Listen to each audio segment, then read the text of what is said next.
Chilevisión Noticias. Hola, ¿cómo están? Muy buenas noches. Bienvenidos a la edición central de Chilevisión Noticias en una jornada tremendamente noticiosa. Nos vamos a ir de inmediato al Palacio de la Moneda para contarles que el general de Ejército Guillermo Paiva presentó su renuncia como jefe del Estado Mayor Conjunto del Ejército. Todo esto después de haberse conocido el hackeo de correos de las Fuerzas Armadas. Hubo reacciones en el gobierno y Pablo Torres nos informa. Pablo, buenas noches. Buenas noches, Macarena. Así es, harta información que ha circulado sobre todo en las últimas horas. A eso de las 5:30 de la tarde se conocía la renuncia que había justamente presentado el general Guillermo Paiva a raíz de este hackeo que sufrió el Estado Mayor Conjunto. Son 400.000 correos que se revelaron por parte del grupo de hackers Guacamaya, quienes habían justamente publicado estos correos. El tema era cuándo habría sido esta filtración por parte del Estado Mayor Conjunto. Son 350 gigabytes de información que habrían sido vulnerados en mayo de 2022, entre el 7 y el 16 de mayo, según reveló el sitio Ciper Chile. Informes de inteligencia, informes secretos, inclusive se encuentran dentro de estos correos. Harta información que está disponible para todos los ojos a través de un blog de hackers justamente, y que también lo hemos conocido como Departamento de Prensa de Chilevisión Noticias, algunos de esos contenidos. Una información muy relevante, pero también una gran vulneración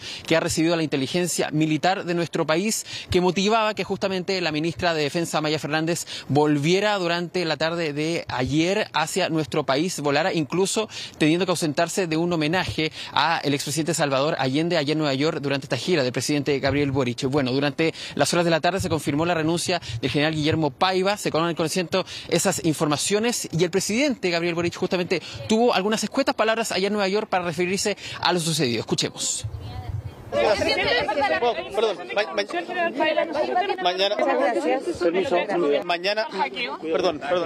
Mañana conversamos.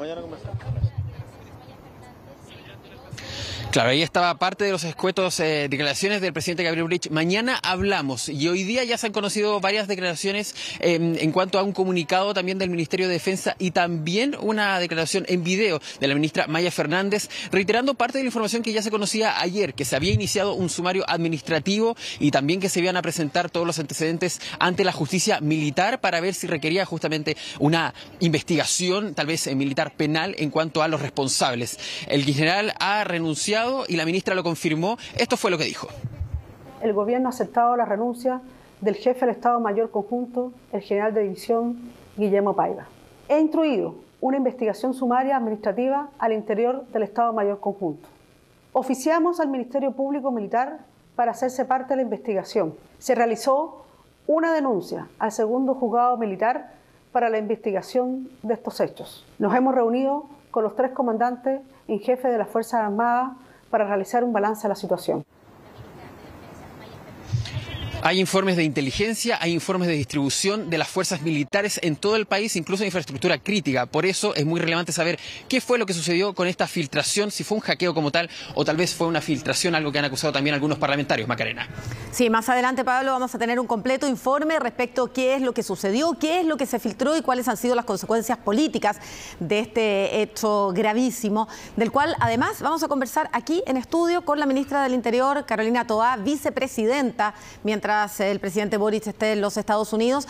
Así es que está a cargo del país y ella va a dar respuesta a esas preguntas también en algunos instantes más aquí en el estudio. Pablo, nos mantenemos muy atentos a lo que pueda ocurrir ahí en La Moneda. Que tenga buenas noches. Que esté muy bien. Buenas noches.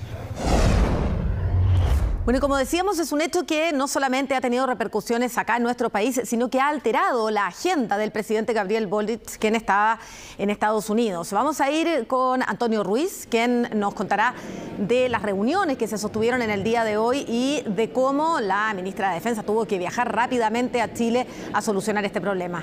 Antonio, hola, buenas noches.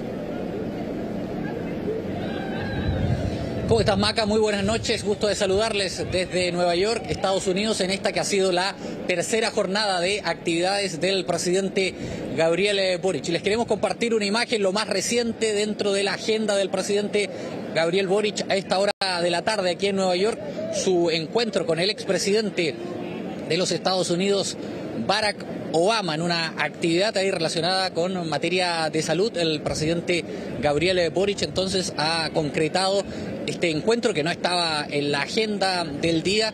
Allí seguramente lo ven ustedes con el ex mandatario norteamericano quien dirigiera los destinos de este país entre los años 2009 y 2017. Incluso el presidente Gabriel Boric, tras este encuentro que según se nos informó duró por espacio de 20 minutos, realizó un mensaje de Twitter ahí el mandatario señalando que ha sostenido un buen encuentro con el expresidente Barack Obama, que comparten ambos la importancia de la democracia y sus instituciones y que se debe seguir avanzando allí en justicia social en el continente. Pero esta reunión del presidente Gabriel Boric con Barack Obama evidentemente no ha sido lo único durante esta jornada de día de jueves aquí en Nueva York. Estuvo el presidente Gabriel Boric en la Universidad de Columbia, también en un foro de liderazgo donde conversó con estudiantes. Él era el principal orador y también concretó su reunión bilateral con la primera ministra de Nueva Zelanda, Jacinda Ardern, dos liderazgos jóvenes. Ella llegó al poder a los 37 años como primera ministra, 36 años en el caso del presidente Gabriel Boric. Más temprano aún fue el turno de los empresarios en un encuentro que sostuvo allí con importantes líderes de compañías, líderes a nivel del planeta. Pasemos a revisar el informe que hemos reporteado y trabajado durante esta jornada junto a nuestro camarógrafo Juan Carlos Gómez. La bandera de Magallanes flameaba este jueves en la Universidad de Columbia cuando Patricia y su marido esperaban al presidente Gabriel Boric. Soy puntarenense, por eso la bandera y por eso el letrero de Chumango. Pienso que, bueno, era la oportunidad de ver al presi. ¿Quieren saludarlo? Seguro, decirle hola y si nos podemos sacar una foto también. Un deseo que sería concedido para esta chilena que vive hace 30 años en Nueva York. Presidente, qué alegría, acá hay una puntarenense. ¿Te puedo dar un abrazo? Obvio. ¿Cómo está? Qué alegría, usted se parece a mi sobrino. De Punta Arenas, ¿y qué haces acá? Mi hermano era exiliado el 77 y yo me vine al 87, cuando tú estabas naciendo. El 87, un año tenía. Mira, está un letrerito y Qué lindo, qué bonito. Se pasaron. El saludo justo antes que el presidente de Chile participara en la prestigiosa Universidad de Columbia, en un foro sobre liderazgo junto a estudiantes de la Casa de Estudios. Allí tomó tiempo para hablar sobre el nuevo proceso constituyente que enfrenta Chile. El gobierno tiene una opinión respecto de cómo hay que seguir. Sin embargo, también entendemos de que nuestro principal rol hoy día es facilitar ese acuerdo y, como tú bien decías antes, gobernar, hacernos cargo de las urgencias de hoy día. Por lo tanto, yo no pretendo, y sé que hay prensa chilena acá, no pretendo pautear al Congreso respecto de cuál es el contenido del acuerdo. Más temprano, el presidente Gabriel Boric concretó su esperado encuentro en el Council of America, la principal organización internacional de negocios. Allí se reunió con representantes de compañías líderes a nivel mundial en rubros como energía, minería, retail, entre otras. Con todos ellos también conversó sobre el momento actual que vive nuestro país. Fue una reunión, yo diría, muy provechosa para los intereses de nuestro país, porque pudimos hablar con mucha sinceridad sobre la situación política y económica de Chile.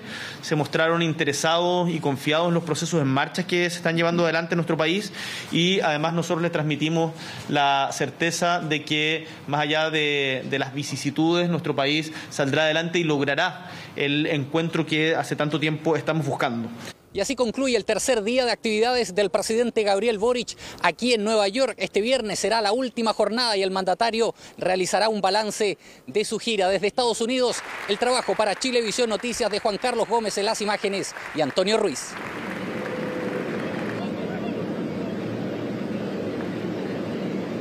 Sí, como señalaba la nota, este viernes será el último día del presidente Gabriel Boric en su visita a Nueva York, Estados Unidos, en el marco de esta Asamblea General de Naciones Unidas, donde ha contado a la comunidad internacional respecto de la política interna de nuestro país, del nuevo proceso constituyente que se avecina, pero contarles que durante este viernes, antes de regresar a Chile, el mandatario tiene agendada también una entrevista con una reconocida cadena de televisión internacional y también realizará un balance, va a ofrecer también un punto de prensa a los periodistas que lo acompañamos en su gira internacional. Así que vamos a estar muy atentos para llevarles todos los detalles ya de las últimas horas de esta gira del presidente Gabriel Boric aquí a los Estados Unidos. Bien, muchas gracias, Antonio. Que estén bien. Buenas noches.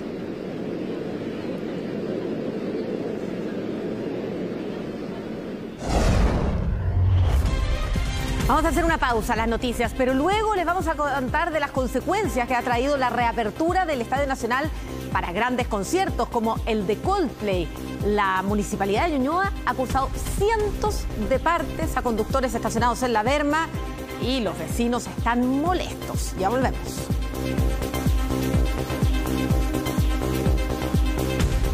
Noticias. Estamos de regreso con la invitación a que descarguen en su teléfono o en su Smart TV la aplicación de Pluto TV. Van a encontrar ahí una amplia oferta de canales con películas, con series y también con noticias, porque Chilevisión Noticias está en la señal 208. Con informaciones como la que vamos a revisar a continuación y que habla del CERNAC, que anunció que va a fiscalizar a diferentes tiendas por exigir boleta a la salida de los locales. Tras el aumento de los reclamos en el último tiempo, el organismo dice que verá en terreno qué tan legal es y qué pasa si un cliente se niega a mostrar la boleta. Claro, no es como algo justo, claro, genera un poco de incomodidad a ciertas personas. Nicolás fue a comprar y al salir, dice, los guardias lo miraron con sospecha, por lo que le pidieron la boleta de sus productos. Él se la mostró sin antes sentirse incómodo y sin entender muy bien por qué a él y no a otras personas. Bueno, claro, igual también depende del guardia, porque hay muchas veces donde ve como a la gente, bueno, cómo se viste, no es como a todos en general. Exigencia que habría aumentado en el último tiempo, generando malestar en personas que se niegan a mostrar la boleta. La situación llegó hasta el CERNAC. Al notar tantas quejas, anunciaron que tomarán cartas en el asunto. Nos interesa comprobar qué tan extendidas son estas prácticas y los criterios que se utilizan, pues sabemos por las alertas ciudadanas que algunas empresas solicitan la boleta a todas las personas que salen de los locales, mientras que otras lo realizan de manera aleatoria. Lo que podría caer en un acto discriminatorio. El objetivo es conocer las razones de las empresas ante este tipo de medidas que podrían vulnerar los derechos de los consumidores en el caso que no existieran razones justificadas de por medio, un debate que ya está sobre la mesa. No me parece. ¿Se lo tomaría mal personalmente? Sí, me lo tomaría mal. No le mostraría la boleta. Ya. Porque si ve que viene sellada la bolsa, ¿por qué le voy a mostrar la boleta? A mí no me molesta en absoluto que me la pidan. Ya. Yo creo que una manera también de controlar a los que se arrancan con cosas que no son de ellos. Si tú estás cometiendo un delito dentro de una tienda comercial, algo, obviamente el guardia tiene que estar al 100% seguro de que tú estás hurtando. La fiscalización del CERNAC incluirá el envío de oficios y además la visita en terreno a supermercados y tiendas. ¿Por qué? ¿Sabe usted si efectivamente es legal hacerlo? Si bien las empresas tienen la libertad de tomar medidas de seguridad de diversa índole, todo cambia cuando se trata de una detención. Segundo, hay otro problema. A las personas no se les puede estar atajando, no se les, perdone la expresión, pero no se les puede estar deteniendo simplemente para que exhiban una boleta. De hecho, la propia ley del consumidor, en el artículo 15, en su inciso segundo, señala que solamente se puede detener a personas bajo la sospecha de que han cometido un hurto o un ilícito. Entonces, ¿se puede negar a exhibir una boleta? A mí me parece que tiene toda la de la ley. Yo lo que haría es, no tengo por qué exhibir una boleta. Si me están imputando algo, que llamen a Carabineros. El CERNAC además señaló que en caso de maltrato, discriminación o ser acusado de falso robo, las empresas arriesgan multas que pueden llegar a los casi 18 millones de pesos. Una investigación que recién comienza y que pretenden tenga rápidos resultados. La Corte Suprema rechazó el recurso de amparo que solicitó la defensa del líder de la coordinadora Arauco Mayeco, Héctor Yaitul. El recurso buscaba la libertad inmediata del comunero mapuche, el que se encuentra en prisión preventiva desde el 25 de agosto por delitos de usurpación de tierras, amenazas a autoridades y robo de madera. La defensa del imputado señala que se trata de una persecución política y que hay una estrecha relación entre la policía y la empresa forestal. Sin embargo, el máximo tribunal confirmó la legalidad de la medida cautelar, por lo que deberá permanecer en el Centro de Cumplimiento Penitenciario de Biobío a la espera de su traslado a la cárcel de alta seguridad de Santiago. Una conductora de Puente Alto registró en la cámara de su auto el momento exacto cuando estaba sufriendo un violento asalto armado a manos de un grupo de jóvenes que serían menores de edad. Un hecho que se repitió en Macul, donde también jóvenes protagonizaron un asalto y uno de ellos portaba una escopeta.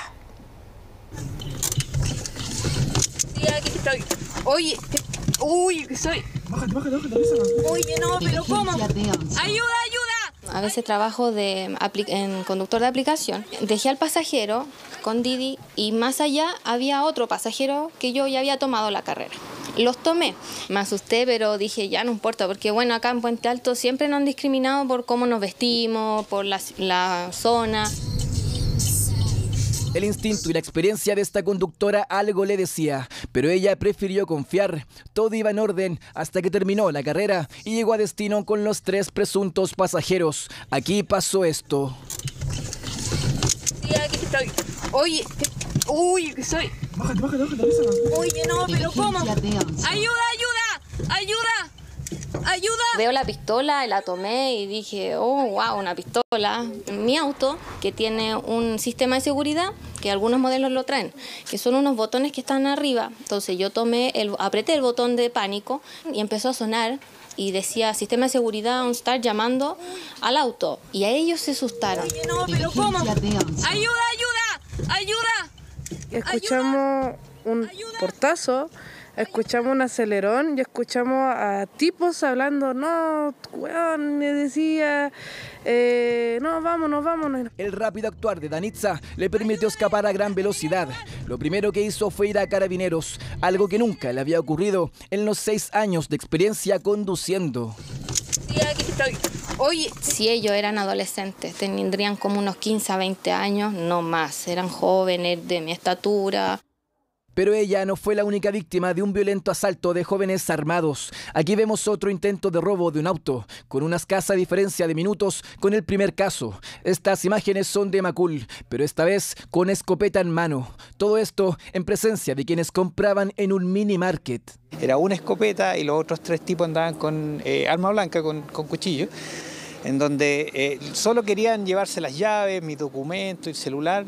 Pero se sintieron muchos balazos, puras groserías todo el rato, groserías y intimidándolo al vecino para quitarle sus cosas. Hechos que continúan ocurriendo en la capital y lo peor, protagonizados por jóvenes. En ambos casos, Carabineros está tras la pista de estas bandas. Según la policía es cuestión de tiempo para que den con sus paraderos, pues estarían identificados. No, pero ¿cómo? ¡Ayuda!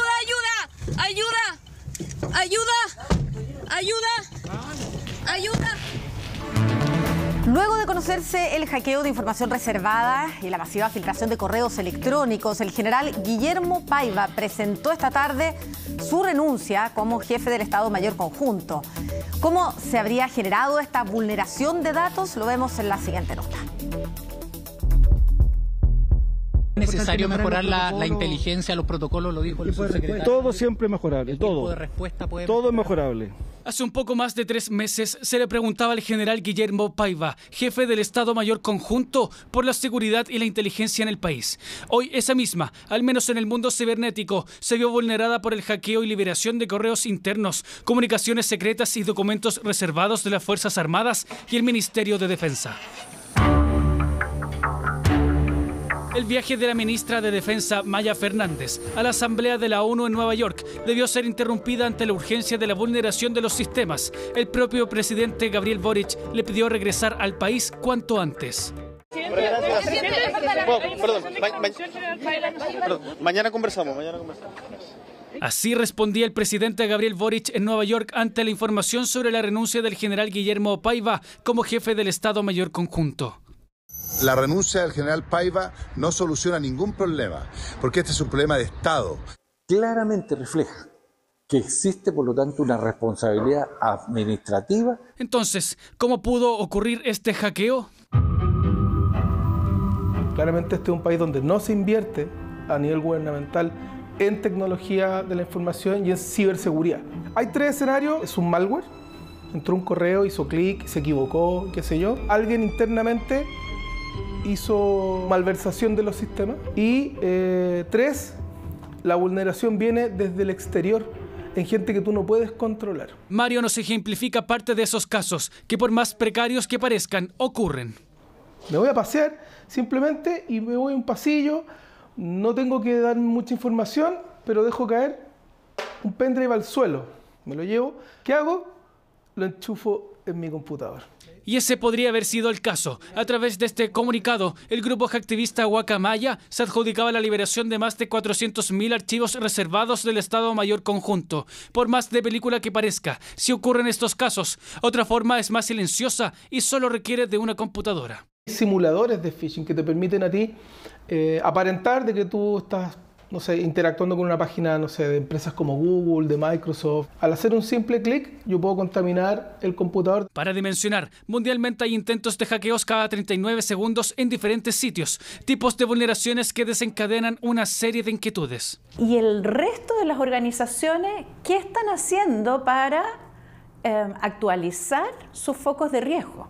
Particularmente aquellas que manejan información sensible, que van un poquito a destiempo de la manera como se van actualizando las formas de hackeos. Desde Chile Transparente oficiarán al Estado Mayor Conjunto, tal y como lo harán en la Comisión de Defensa de la Cámara de Diputados, en una sesión secreta. Todo indicaría que el general Paiva estaba al tanto de la vulnerabilidad del sistema. Vamos a sesionar de manera secreta este próximo martes y vamos a tener la comparecencia de la ministra de Defensa, Maya Fernández, para tener la información sensible que se haya podido transmitir. Oficiamos al Ministerio Público Militar para hacerse parte de la investigación. También oficiamos al Consejo de Defensa del Estado para que asuma la representación del Ministerio de las investigaciones que correspondan. Una investigación que queda pendiente para esclarecer cómo es que pudieron vulnerarse los sistemas de ciberseguridad con información e inteligencia fundamental para la defensa del Estado. Serían más de 400.000 los documentos que se filtraron tras este hackeo al Estado Mayor Conjunto. El mundo político reaccionó a esto y se ha vuelto a poner en tabla la ley marco para la ciberseguridad. El contenido expuesto no es menor. En la siguiente nota les vamos a contar parte de lo que se publicó. Más de 350 gigabytes pesa tan solo uno de los archivos filtrados por el grupo hacker Guacamaya, pero en total serían más de 400.000 documentos privados, secretos y reservados, los que en algún momento fueron enviados entre funcionarios del Estado Mayor Conjunto y que hoy están rodando en Internet. El potente hackeo, dicen los expertos y también el mundo político transversalmente, que es de extrema gravedad, no solo por lo vulnerable de la ciberseguridad de los sistemas informáticos, sino por el importante y delicado contenido de lo que hoy ya es público. Primero, una afectación a la seguridad nacional desde el punto de vista de que se conocen ciertas cosas que son reservadas. Lo dice el exdirector de la Agencia Nacional de Inteligencia, Gonzalo Youssef. Los documentos filtrados hasta ahora revelan datos de estrategia militar, inteligencia y comunicaciones entre generales y quienes han asumido como ministros de defensa desde 2019 hasta lo que va de este 2022, entre otras cosas más. Los gastos, las asignaciones presupuestarias, el destino de determinadas unidades militares. Yo creo que esa información afecta a la seguridad nacional porque llega a potenciales adversarios o eventualmente a personas que tengan interés de afectar el Estado de Chile. Guías de intranet, directorios telefónicos, gestión de recursos y manuales de inteligencia, vigilancia y reconocimiento, incluso minutas de cómo las Fuerzas Armadas detectan barcazas ilegales en la frontera marítima chilena. Si aún no les suena tan grave, hay más. Apreciaciones sobre las protestas de cada viernes en Plaza Baquedano durante y después del estallido social, adjudicando hechos a lo que llaman manipulación de agitadores entrenados. De la violencia en la macrozona sur también hay datos. Generales dan por sentado la falta de vehículos blindados para enfrentar lo que denominan terrorismo. También hasta falta de chalecos antibalas. Mientras este era el panorama en el Ministerio de Defensa y este otro en la moneda de profundo hermetismo, parlamentarios salían al paso a pedir explicaciones. Estas son situaciones extremadamente graves por las cuales hay que dar explicaciones por parte de este gobierno y también del gobierno anterior, y por las cuales vamos a hacer todas las investigaciones del caso, porque la seguridad nacional está siendo puesta en tela de juicio con estas actuaciones. Y además también de que se haya infraccionado el Código de Justicia Militar al haber habido un importante robo de información que no fue reportado a tiempo. Senadores, por su parte, defienden la discusión del proyecto de ley de ciberseguridad que se debate en la Cámara Alta. Dicen que es urgente darle relevancia a la seguridad informática. No tenemos información sobre cuál es el origen, qué es lo que quieren, pero es posible que se trate de una operación de chantaje, ciertamente. Es una plaga mundial frente a la cual lo único que podemos hacer es trabajar en conjunto. Demanda que el gobierno de una vez por todas tome conciencia de la relevancia de la ciberseguridad para la defensa de la democracia, la defensa y la seguridad interior. Esta experiencia servirá, sin lugar a dudas, para perfeccionar el Sistema Nacional de Ciberseguridad, que se está discutiendo en el Senado, la nueva ley marco de gobernanza de ciberseguridad y de protección de infraestructura crítica de la información. Un sistema hackeado y 400.000 documentos filtrados que ponen en evidencia la vulnerabilidad de los sistemas, pero por sobre todo, la seguridad del país expuesta a ataques informáticos. Está con nosotros ya aquí en el estudio la vicepresidenta Carolina Toá como ministra del Interior. Mientras el presidente esté en el extranjero, le corresponde el cargo de vicepresidenta. Así es que muchas gracias por acompañarnos. Gracias, Macarena, por la invitación. Bueno, le tocó enfrentar que es un tema de seguridad importante, que incluso alteró parte de la agenda del presidente en Estados Unidos. Tuvo que viajar la ministra de Defensa de emergencia a nuestro país. Se comunicó que se había aceptado la renuncia del general Paiva. La razón de por qué se le acepta la renuncia, ¿cuál es su responsabilidad en esto? Bueno, hay una investigación en curso. La investigación es la que va a llevar a los detalles y varias investigaciones en realidad. Hay un sumario interno, hay una presentación ante la justicia militar. Ofició hoy día la ministra Fernández también al Consejo de Defensa del Estado para que represente al Ministerio de Defensa en esas investigaciones. Entonces el detalle de las responsabilidades solo lo va a revelar las investigaciones, pero hay una responsabilidad de mando en algo que pasó y que es la que se hizo efectiva en este caso. ¿Se agotan en él? No, eso lo debe decir la investigación, ¿no? No anticipemos.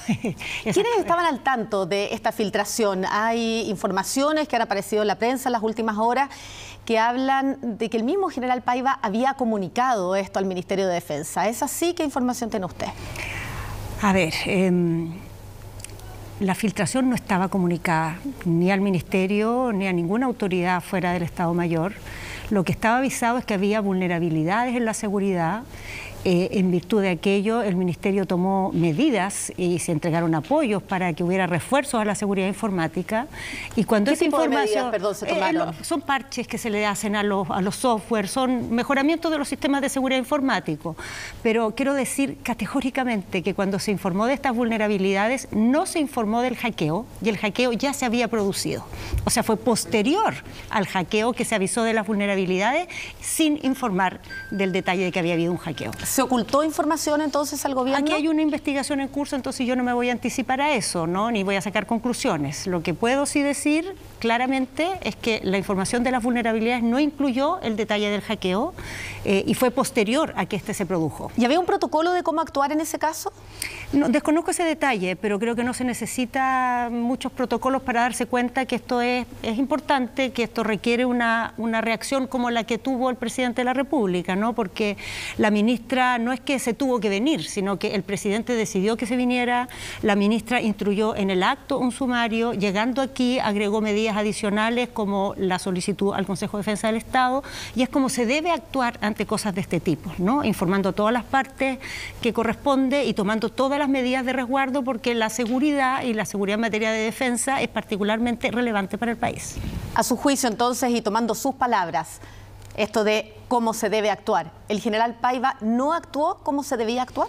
O sea, yo quiero insistir, Macarena, en que hay una investigación en curso, ¿no? Pero claramente, si estamos viviendo esta situación es porque hay cosas que fallaron, ¿no? No debe suceder que información del Estado Mayor Conjunto se filtra de esta manera. Hay muchas cosas que mejorar en el país, pero sin duda con las herramientas que tenemos, este episodio se pudo haber resuelto mejor y por eso se está actuando con esta prontitud, con esta severidad de parte del presidente y de la ministra. ¿Pudieran los comandantes y jefes de las otras ramas de las Fuerzas Armadas de las distintas ramas, haber estado en conocimiento de esto también? Bueno, eso es parte de lo que está precisamente analizando la ministra y yo... ¿Sería grave que así fuera? Es que, ¿sabe, Magdalena? Estos son temas de defensa, son temas de seguridad. Van a ser tratadas en los próximos días con las comisiones de defensa del Senado y la Cámara en sesiones secretas y no corresponde que generemos especulaciones ni anticipemos conclusiones. Lo que es importante que sepa el país es que el presidente y la ministra han actuado prontamente en resguardo del interés nacional y van a tomar todas las medidas para que esto no se repita y se tomen las conclusiones del caso para anticipar posibles ataques futuros que podemos seguir sufriendo, porque como se decía en la nota, los ciberataques están siendo algo muy habitual en todos los ámbitos, en la defensa, pero en muchas otras materias también, y el país tiene que estar preparado. Para eso hay muchas medidas que tomar, además de la atención del episodio. Hay una ley en el Parlamento que como gobierno queremos mejorar, como está propuesta, tenemos observaciones, tenemos constituido desde antes de este episodio un Consejo Interministerial de Ciberseguridad que va a analizar en detalle las indicaciones que presentar, porque queremos que esa legislación refuerce los mecanismos que tiene el país para protegerse de este tipo de ataques. Y en ese sentido, lo hemos debatido respecto a otros temas, pero el crimen organizado ha ido más rápido que el Estado. ¿Está preparado el Estado chileno para un crimen organizado que es, por ejemplo, capaz de hackear sus sistemas sin que haya una barrera de seguridad capaz de detenerlo? O sea, sin duda, en los últimos años en el país ha habido un avance del crimen organizado que necesitamos hacer un esfuerzo muy importante, yo espero que transversal con todos los sectores, para poner el Estado y las instituciones a cargo de esta materia a la altura.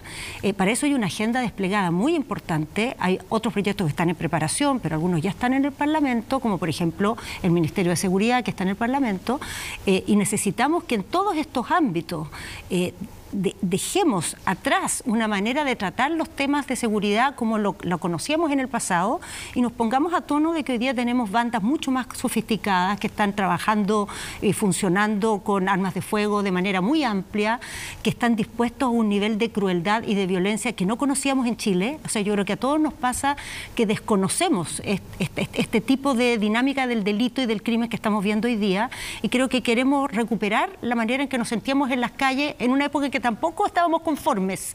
Decíamos que había delincuencia, pero era otro tipo de delincuencia. Tenemos que poner el Estado a tono. Sí, vamos a hablar justo de eso, pero antes no quiero dejar de preguntarle respecto al tema de la filtración, para que lo cerremos. El tipo de información que se filtró, ¿tienen certeza respecto a si hay información relevante para la seguridad nacional? Bueno, se está haciendo un análisis, varios organismos están analizando en detalle esa información filtrada, y lo que puedo decir categóricamente es que es información que no se debió filtrar.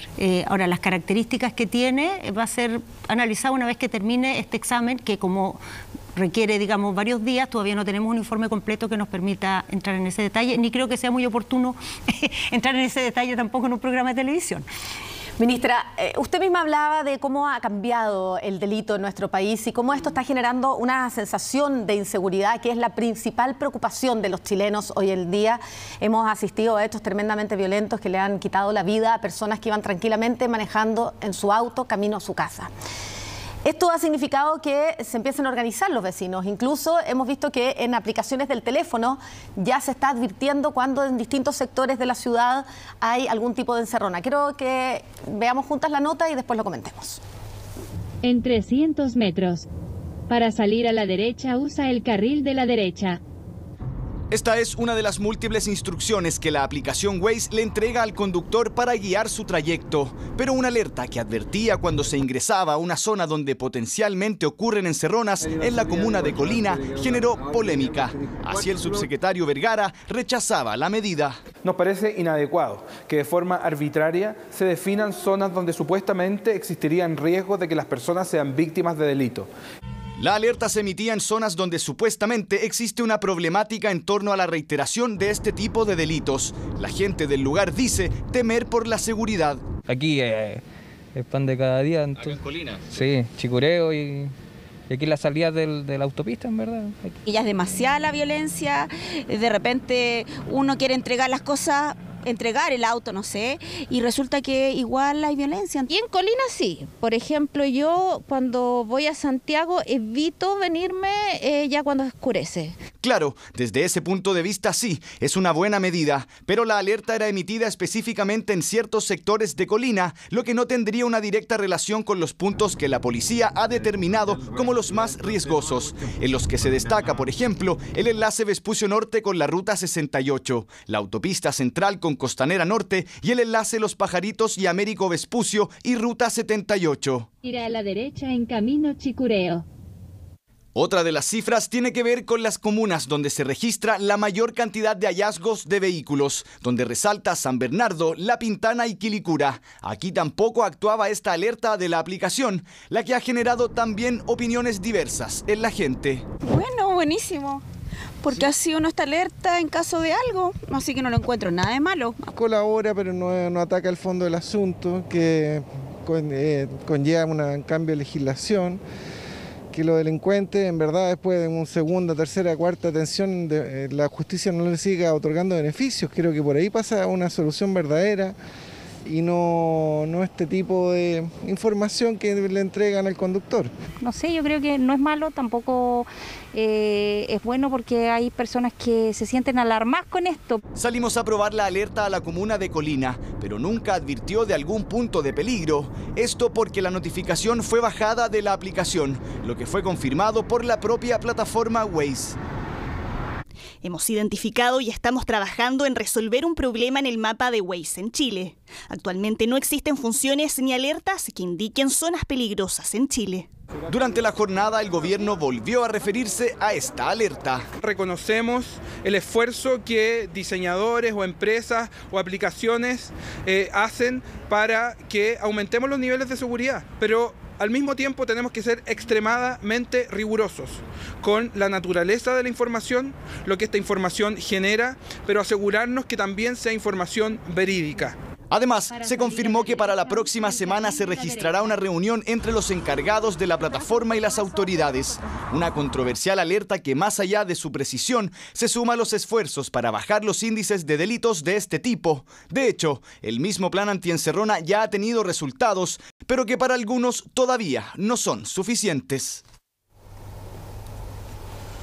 Ministra, ya lo decía usted antes de que fuéramos a la nota, estamos asistiendo a un tipo de delitos con un grado de violencia que no estábamos acostumbrados. Y si bien el gobierno y Carabineros han exhibido cifras respecto a las últimas semanas, que dicen que ha habido una disminución desde agosto, entiendo, de los delitos de este tipo, los robos de vehículos en forma violenta, la manera en que ellos se hacen y las consecuencias fatales que están teniendo en muchos de estos casos generan enorme preocupación y demuestran una evolución que no es positiva. Compartimos la preocupación, compartimos el diagnóstico de que el nivel de violencia con que está actuando el crimen ha salido de lo que conocíamos en Chile y eso requiere generar un instrumental para enfrentarlo superior al que estábamos acostumbrados. Últimamente en el Ministerio decimos que para los desafíos que tenemos hay que trabajar con una escalera larga y una cortita, una escalera grande y una chiquitita, como es la canción. La banda. Claro. Algo así. Porque, a ver, la escalera grande, larga, ¿cuál es? Mejorar la institucionalidad, la reforma de Carabineros, el Ministerio de Seguridad, la ley contra el crimen organizado. Es una agenda amplia que estamos desplegando que nos va a permitir tener una musculatura apropiada a los desafíos. Pero hay entre medio una escalera cortita, que es con los instrumentos que tenemos, mejorar la manera en que atacamos este tipo de problemas. Y en la materia de encerronas, digamos, ese trabajo se viene haciendo hace tiempo, desde que el gobierno asumió, considerando en primer lugar el tema de la colaboración público-privada. Entonces ahí el esfuerzo que Waze hace podría perfectamente entrar en esta agenda, digamos, de trabajo conjunto. ¿Y ha habido, colaboración privada? Sí. Se lo pregunto porque se ha generado todo un debate respecto a cuál es el rol del Estado y cuál es el rol de las autopistas, de las concesionarias. Ayer o antes de ayer dimos aquí una entrevista a la mujer del ingeniero asesinado en la Costanera Norte y ella reclamaba que no había cámaras, que todavía no se sabe qué pasó en ese caso, porque no hay cámaras que muestren si hubo o no resistencia, qué es lo que sucedió, por qué su marido terminó con 5 balazos en el cuerpo sentado en el asiento del conductor y ahí perdió la vida. ¿Por qué no hay cámaras? ¿Por qué las autopistas no han hecho ese trabajo, sobre todo en estos ingresos y accesos que son los más peligrosos? En primer lugar, te escucho, Macarena, lo primero que pienso es en esa familia, ¿no? Y lo que significa que una cosa de este tipo signifique perder un integrante de tu familia. Creo que eso debe movilizarnos a todos a tratar con toda la seriedad del mundo este asunto. Efectivamente, las autopistas no han tenido contemplado, en la medida que hoy se requiere, las medidas que son necesarias para prevenir estas situaciones, y no solo para investigarlas una vez que pasan, sino para prevenirlas. Esa agenda es la que ha estado trabajando el subsecretario Vergara y que ha significado, por ejemplo, compromisos de instalación de cámaras, ha significado el desarrollo de espacios, islas para que se puedan estacionar o pararse y detenerse y hacer controles, las patrullas de carabineros que no estaban previstas en los diseños originales. Y que todavía no circulan o no están haciendo esos controles. Yo al menos que circulo todos los días por las autopistas, todavía no se ve que eso esté ocurriendo. Todavía no están, porque efectivamente es una obra que hay que hacer, generar el espacio para que la patrulla se pueda detener. Hay una agenda en que las autopistas están aportando 1.000 millones de pesos, por el lado del gobierno se está aportando en colaboración, digamos, coordinación, para además intercambiar información, porque por ejemplo las patentes, las cámaras, sirven a la medida que esa información se ocupa adecuadamente, tenerla ahí que no llegue a las policías. No, y además que cualquiera circula sin patente dentro de las autopistas sin ningún eso también control. Va a cambiar. Eso también es parte de los temas que están en la agenda, porque esta posibilidad que había con los autos nuevos de circular por algunos días sin patente se elimina ahora, y eso va a significar que todo auto sin patente es un auto sospechoso. Es un auto que se le puede tratar como un auto sospechoso. Entonces hay varias medidas en esa agenda. El tema de las patentes, el tema de los espacios para las patrullas, el refuerzo de las cámaras, el refuerzo de los cierres perimetrales, la coordinación con las policías y con el servicio del tránsito para manejar la información integralmente. Esa es la escalera cortita y le falta mucho en su implementación, pero ya ha tenido resultados, porque no es cosa del último mes, desde que de abril a agosto, que es el tiempo que lleva el gobierno desarrollando este trabajo, ha habido una disminución de las encerronas, o sea, de 1.000 y tantas a 800 y tantas. No es poca la disminución. Sin embargo, eso no es ningún consuelo para la mujer del ingeniero que perdió la vida el otro día y para las personas que hoy día andan con temor en las autopistas, y no es ninguna solución decir que antes eran más. Entonces necesitamos que sean muchas menos. Y a eso sumaría que en el caso de Waze o de otros privados que tienen interés en colaborar en esta agenda, eso es bienvenido. Necesitamos mucha colaboración, pero sirve en la medida que nos coordinamos y la hacemos bien. Por ejemplo, la iniciativa de Waze, que podría ser útil, que recibir información siempre y cuando se haga de una moda que no cause alarma, sino que ayude a tomar buenas decisiones y que sea información adecuada. Aquí no se consultó en detalle los datos, los indicadores que tenemos de los lugares peligrosos, entonces no estaba bien pensado el mecanismo. Se puede hacer algo interesante, útil, pero eso significa sentarnos en la mesa, trabajar coordinado y no apostar por la alarma o por el terror, sino por la prevención y la información. Ministra, vamos a seguir avanzando en otras noticias y mañana hay un evento importante. Se retoman las conversaciones del proceso constituyente. Quiero invitarla a que veamos la nota y conversamos de eso aquí. Era una visita privada, pero a horas del próximo encuentro de las fuerzas políticas en el Congreso, la reunión de la directiva de RN con el expresidente Eduardo Frei generó expectación. La cita se enmarca en los diálogos de RN con los exmandatarios y otras fuerzas políticas, como el PPD, con quien también se reunió este jueves. Todo en la antesala a la convocatoria para que los partidos avancen en un acuerdo que habilite un nuevo proceso constituyente.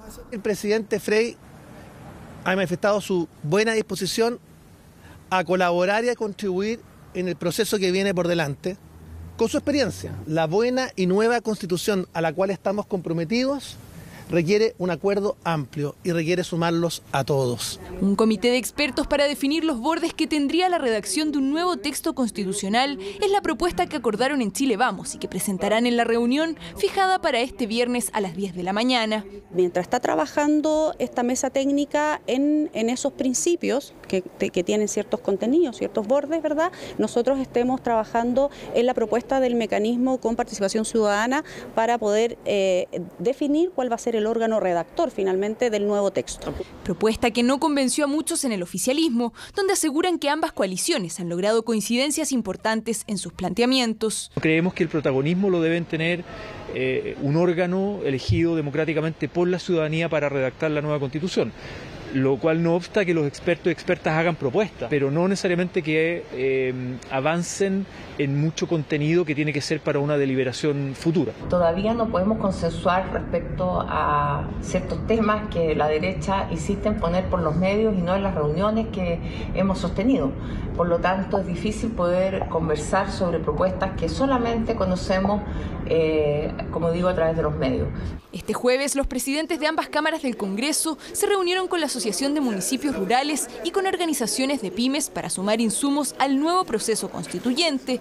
Además, abordaron el rol que tendrá el gobierno mientras se discute un acuerdo. Para la reunión de mañana, hasta el momento, no estaría participando el gobierno, pero ya hemos establecido un diálogo para que en las sesiones siguientes se incorpore. Lo que hemos estado haciendo durante todos estos días es poniendo paños fríos, llamando a la responsabilidad, generando espacios de reencuentro. Ha habido avances significativos y creo que muy pronto podremos tener a todos los actores sentados en la mesa. Por lo pronto serán los timoneles de todas las fuerzas políticas con representación parlamentaria quienes se sentarán a la mesa este viernes, a la espera de la reincorporación del gobierno a estos diálogos. El presidente del Senado lo decía de manera condicional. Hasta ahora no estaría participando el gobierno en la reunión de mañana. Ministra, ¿va a participar o no el gobierno de las conversaciones de este proceso constituyente? Está previsto y por ahora la conversación es que participe en la reunión del lunes. La de mañana sería solamente de los partidos y bueno, y de los presidentes de ambas cámaras. ¿Y por qué? ¿Hubo un veto por parte de Chile Vamos? A ver, fue una decisión que se tomó para facilitar la conversación. Nosotros como gobierno... ¿Fue una exigencia o fue una decisión del gobierno? No, fue un acuerdo al que se llegó entre los partidos para facilitar que se retomaran las conversaciones. Y aquí, la verdad, nosotros como gobierno tenemos la convicción absoluta de que esto es demasiado importante para Chile, que nos estamos jugando la capacidad de construir acuerdos y sacar adelante un nuevo proceso constitucional, la posibilidad de un proyecto de país que nos incorpore a todos y de una institucionalidad legitimada. Y nosotros vamos a hacer todo lo necesario para que eso funcione. Y si alguna vez eso significa pasos como el de mañana, en que la reunión se va a hacer sin nosotros, lo vamos a hacer, porque queremos hacer la apuesta por Chile y no por pequeños gallitos de la reunión, quién estuvo, quién no estuvo. A ver, para quienes se perdieron quizá el primer capítulo de esto, se generaron ciertos roces y molestias en los partidos de Chile Vamos, luego de las primeras jornadas de reuniones en que se salió hablando de ya un principio de acuerdo y eso no fue bien considerado. Incluso se dijo que había molestado mucho su expresión, ministra, respecto a que le gustaría bailar cueca con ya un acuerdo y que esto se sintió como que usted estaba imponiendo plazos. ¿Hay alguna autocrítica respecto a lo mejor haber tenido un exceso de entusiasmo? El exceso de entusiasmo, a ver, no sé cómo resolver este problema, o sea, no me gustaría bailar cueca. Sinceramente, nosotros lo que nos importa es que esto resulte y no vamos a hacer de ninguna de estas cosas un obstáculo, en lo más mínimo. O sea, si es un tema o es una dificultad que uno plantee deseos de querer bailar cueca, entonces no los plantearemos. No es el punto. El punto aquí es que lleguemos a un acuerdo para un proceso que sea democrático, que los chilenos validen y que nos permita tener una constitución que realmente nos represente. Para eso se va a jugar el gobierno de Chile. Hoy día al presidente Gabriel Boric le preguntaron sobre esto, entiendo que fue en la Universidad de Columbia en un encuentro con los estudiantes, pero él muy consciente de que había prensa chilena ahí que estaba muy atento a su respuesta. Y él habla del mecanismo, de un mecanismo que al juicio del presidente y al juicio del gobierno ya está definido. Para usted, el hecho de que en el plebiscito de entrada se haya votado ampliamente por una convención constitucional 100% elegida y una nueva constitución, ¿eso ya está cerrado? ¿Debería eso ser un paso menos que discutir? A ver, la opinión del gobierno se ha expresado en múltiples ocasiones por parte del presidente de la República. No es necesario que yo la repita acá, y menos si eso puede ser un factor para complejizar las conversaciones. Creo que no aporta en este momento ahondar sobre eso, además porque es muy conocido por la población. Ahora, y muy evidente, además, bastante sentido común lo que el presidente ha dicho. ¿Y cómo evalúa usted ya más en la profundidad política de esto, con toda la experiencia que usted tiene en política? ¿Cómo evalúa el hecho de que nuevamente la clase política haya tenido que retomar este proceso? Un proceso que surgió de un acuerdo político en noviembre del año 2019, que después se democratizó a través de la Convención Constitucional, pero nuevamente ha tenido que regresar a manos de la clase política. ¿Cómo evalúa eso? Bueno, primero, Macarena, que el término clase política creo que tenemos que reemplazarlo por el mundo político. Por la ¿no? institucionalidad, o por los actores institucionalidad política, el Congreso. Porque es como despectivo, ¿no? Es como asumir que es una clase, que se defienden ellos mismos, que tienen... Y lo que uno aspiraría es que el mundo político represente la diversidad de clases que hay en la sociedad, de grupos, de miradas, de intereses variados que tenemos. Y yo creo que hay algo que yo creo que podemos aprender de todo esto que hemos vivido, y es que en las crisis políticas se pueden generar muchas innovaciones respecto a cómo incluir la participación de la ciudadanía, cómo hacerse cargo de la crisis de representación, pero al final en la representación es donde radica el lugar donde legítimamente la población ha puesto el poder de tomar decisiones que sean vinculantes para todos. Entonces creo que al final, en medio de nuestra crisis, habla bien de nosotros, que cuando estuvimos en un momento tan extremo como fue el estallido, el mundo político generó un carril en el cual convocó a la ciudadanía a buscar una solución. Y ahora, ante los resultados del plebiscito, el mundo político nuevamente está buscando ese camino. Y nosotros lo que esperamos como gobierno es que lo encuentre. Y nosotros vamos a colaborar y poner toda nuestra energía para que eso suceda. Aunque eso signifique en muchos momentos situaciones ingratas o poco cómodas, creo que para todos los chilenos y chilenas lo más incómodo sería que este esfuerzo fracasara. A propósito del mundo político y de las discusiones internas que ahí se dan, se han generado ciertas situaciones en los últimos días al interior del gobierno y al interior de lo que algunos llaman las dos almas, los dos mundos, las diferentes visiones entre probablemente lo que es el socialismo democrático y Apruebo Dignidad. Uno de ellos es el TPP-11. Quiero que veamos juntos la nota respecto a este acuerdo económico que está en el Congreso, que tiene que ser discutido para ver si se ratifica o no en los próximos días probablemente, y después lo conversamos. Ha sido tema en la gira presidencial por Nueva York. Es el Tratado de Integración Económica y que involucra países del Asia-Pacífico, más conocido como el TPP-11, donde Chile es uno de los 3 países que aún no lo ha ratificado junto a Brunei y Malasia.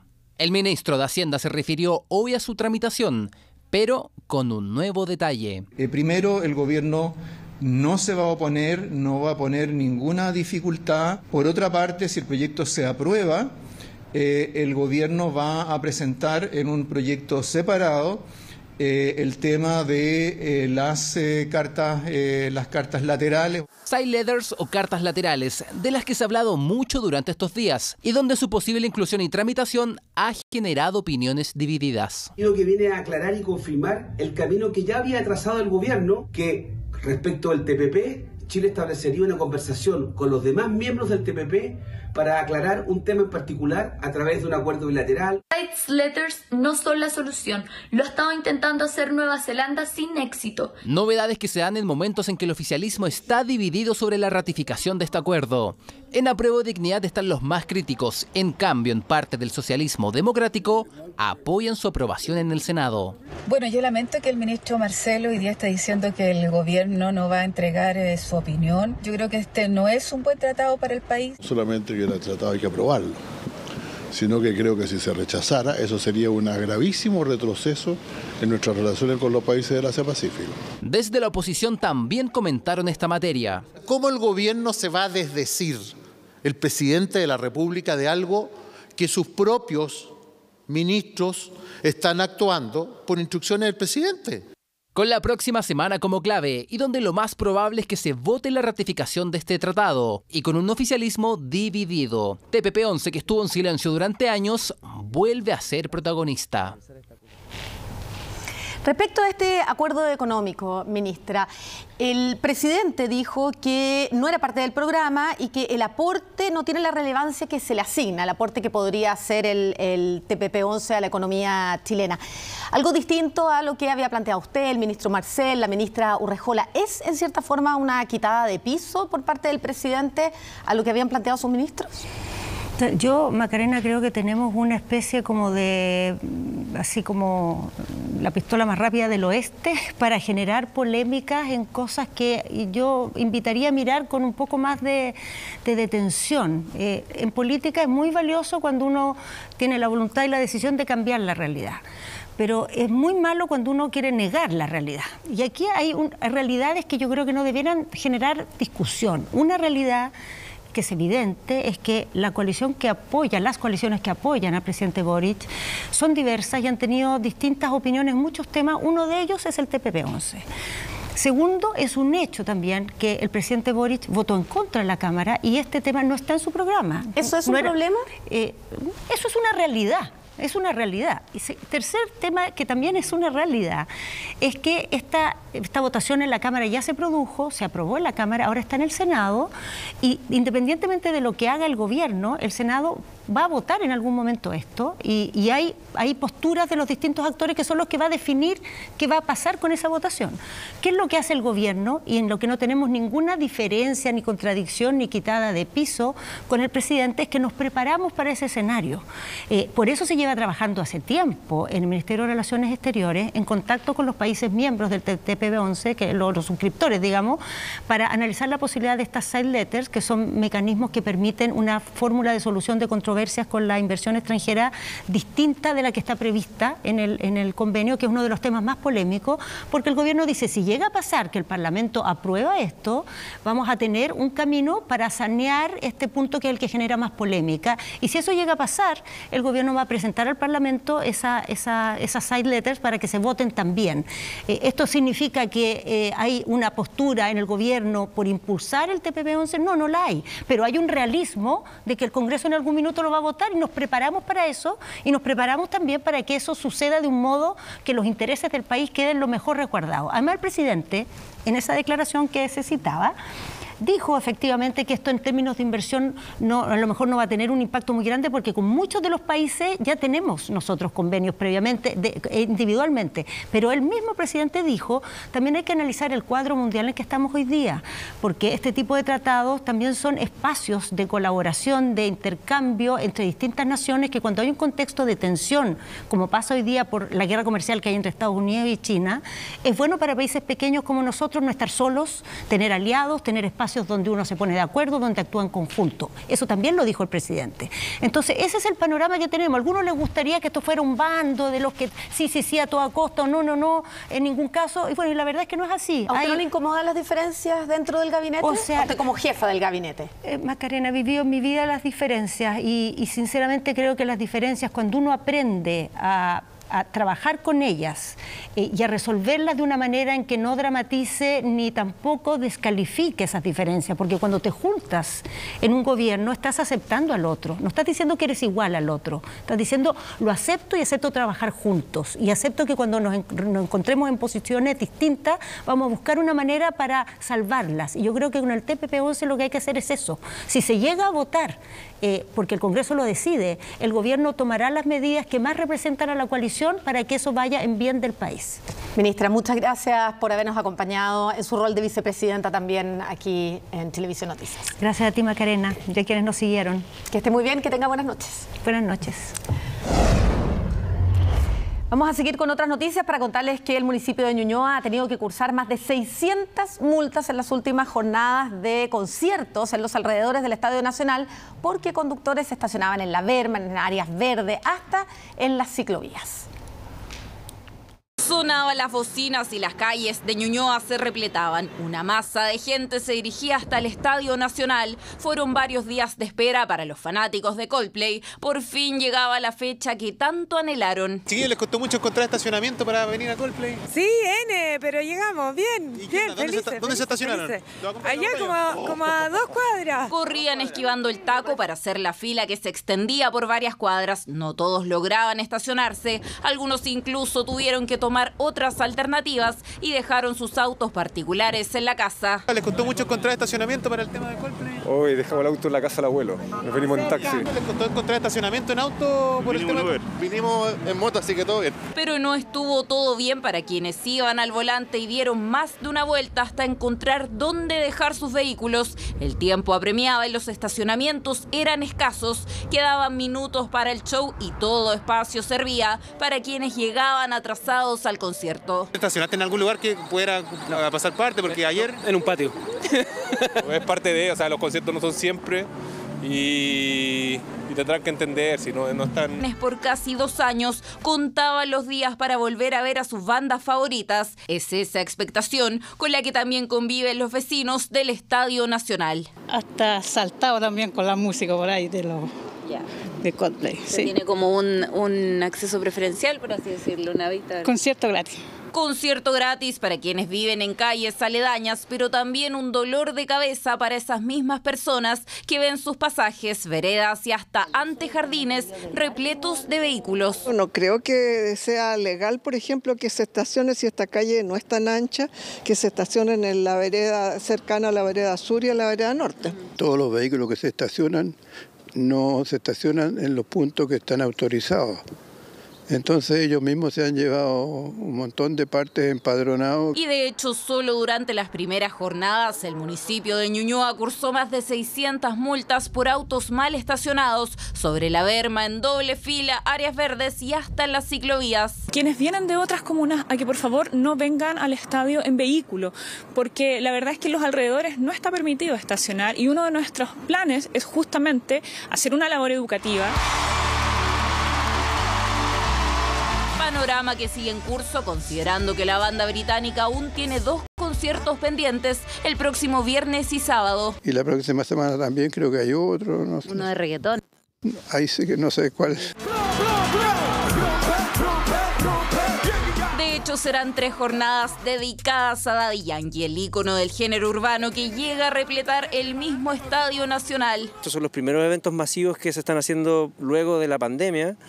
Y por supuesto que hay un montón de condiciones nuevas, como el aumento del parque vehicular. Durante las próximas jornadas, tanto el municipio como Carabineros fortalecerán la seguridad y fiscalización en el sector. Eso para evitar robos, congestión vehicular y otras malas prácticas que se produjeron durante las últimas 2 noches. Una de ellas, los estacionadores ilegales. Que te decían, jefe, o me paga o no le garantizo cómo está su auto. Tuvimos como muchos pagar una elevada cifra por cuidar el auto. Y a la vuelta nos encontramos con que el vidrio trasero de mi auto estaba quebrado. Al alcalde de la Florida le robaron sus documentos y hasta las mochilas y chaquetas de sus hijos, acomodadores de autos que cobraban anticipadamente y luego los dejaron abandonados a su suerte. Había un señor con un chaleco amarillo y me dijo que me estacionara aquí. Un supuesto cuidador era, pero como dice el caballero de la moto, que no le haga caso a esa gente. Pero los míos están seguros. Ayer me dijeron, ¿usted es el único cuidador? De los 120 que había. Y así también quieren estar seguros los vecinos y también los asistentes a estos conciertos que retornan al Estadio Nacional después de varios meses de silencio. Y en minutos, en nuestro reportaje a fondo, revisaremos la dura batalla contra el crimen organizado que está realizando Carabineros en la frontera norte del país. Tráfico de drogas, contrabando de vehículos y lo peor es que continúa también el tráfico de personas. Este es un pequeño adelanto. Son las 3 de la mañana y a pocos kilómetros, literalmente en medio de la nada, divisamos luces que se encienden por algunos segundos y a los minutos se vuelven a prender varios metros más adelante. Se trata, entre otros vehículos, de gigantescos camiones cigüeña cargados con más de una decena de vehículos de contrabando, atravesando el desierto dirigiéndose directamente a pasos fronterizos no habilitados. Oh, arrancando rápido. Durante semanas, desde el aire en aviones vigías, con drones de visión térmica, sobre vehículos y a pie, día y noche, recorrimos nuestra frontera para develar sus secretos. ¿Qué trae ahí? Ya acá los bolivianos igual, cualquier boliviano con el tráfico, están llegando hasta Santiago. Y la alza en la tasa de interés realizada por la Reserva Federal de Estados Unidos podría repercutir en nuestro país. ¿Cómo?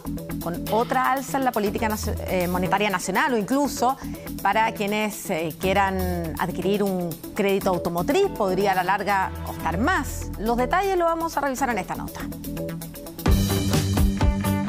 A más de 8.000 kilómetros de distancia está Estados Unidos. Bastantes millas nos separan, pero en cierto punto ambos países se encuentran. La Reserva Federal de Estados Unidos, algo así como el Banco Central nuestro, volvió a subir su tasa de interés. 0,75% fue el alza, quedando el país de Norteamérica con un rango de un 3,25%, mientras que Chile ya superó la barrera del 10%. ¿Cómo nos afecta a nosotros? Debería repercutir en los precios acá en Chile. Esa alza también afectaría, me imagino yo, el dólar. La distancia que nos separa nos une en lo económico. Al igual que en nuestro país, a raíz de la alta inflación, se ven en la obligación de subir sus tasas de interés para generar menor endeudamiento, pero eso lamentablemente repercute en Chile.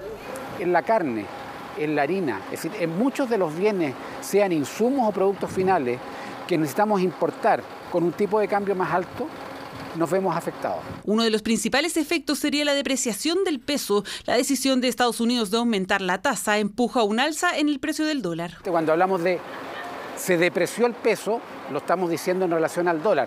Se necesitan más pesos para comprar un dólar.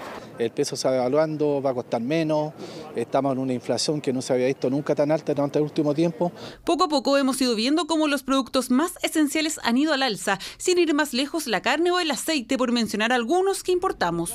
Todas estas importaciones entonces suben de valor y eso se ve reflejado en los precios. Otro efecto es que el Banco Central podría volver a subir las tasas de interés, afectando principalmente los créditos a corto plazo, por ejemplo, la compra de un auto. Entiendo yo que suben las tasas de interés para que la gente no logre tener esos créditos y en este caso la inflación no siga aumentando. Justamente, pero eso tiene un costo que los países están asumiendo. Al subir las tasas controlo el consumo, es decir, la demanda interna, pero por el otro lado freno la inversión.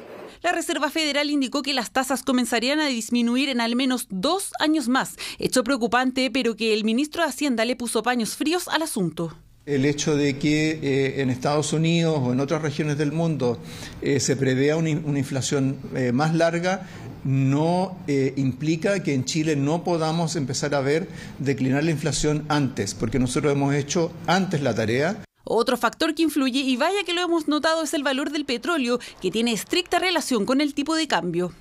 Si bajara la benzina, a lo mejor bajaría un poco el costo de vida. No hay bolsillo que aguante esto. Ojalá que cumplan con lo que dijeron que iba a bajar de ahora en adelante.